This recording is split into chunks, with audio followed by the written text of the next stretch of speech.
We're starting off in Coeur. The 130 acres you see here is called Cancourse, a place for hikers and bikers to enjoy, and it all belongs to one man.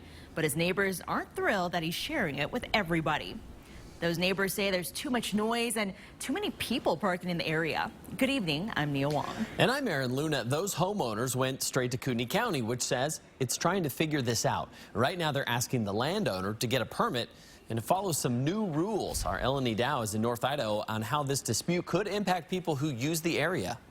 A Coeur d'Alene man opened up his 138-acre private property to let people recreate, but Coeur County wants him to be a better neighbor and wants him to get a permit. It's a place full of trees and trails in Coeur d'Alene, the Canfield Mountain.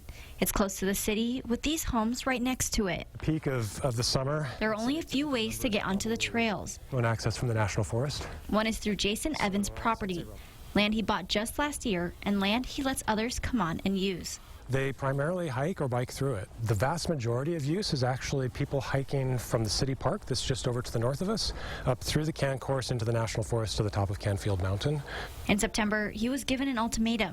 File for a conditional use permit, which there would of course be conditions associated with that, or to shut it to public use. So post it no trespassing and prohibit public access, as well as taking down my website. Coeur County says neighbors complained about parking along with some noise. The usual sorts of impacts that come with additional people going through property, and in this case unregulated. Callahan says the county just wants Evans to get a permit so they can regulate the use of his property a little better. The county and the city agree that recreation is a good thing in this area. We'd all like it to continue. From my viewpoint, I would just like for it to be reviewed in the usual and customary way that we do these things.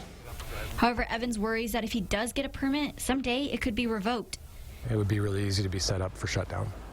But in Callahan's 30-plus years of doing this job, he says the county has only taken away one conditional use permit.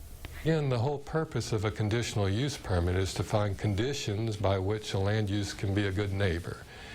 And in this case, I imagine the conditions could be fairly simple. Right now, the fate of this property is up in the air. In the meantime, Evans has filed an appeal and is hoping he won't have to close off his land to nature lovers. The county is taking public comment until December 9th, and a public hearing will be held on December 19th. In Coeur d'Alene, I'm Eleni Dow for News Now.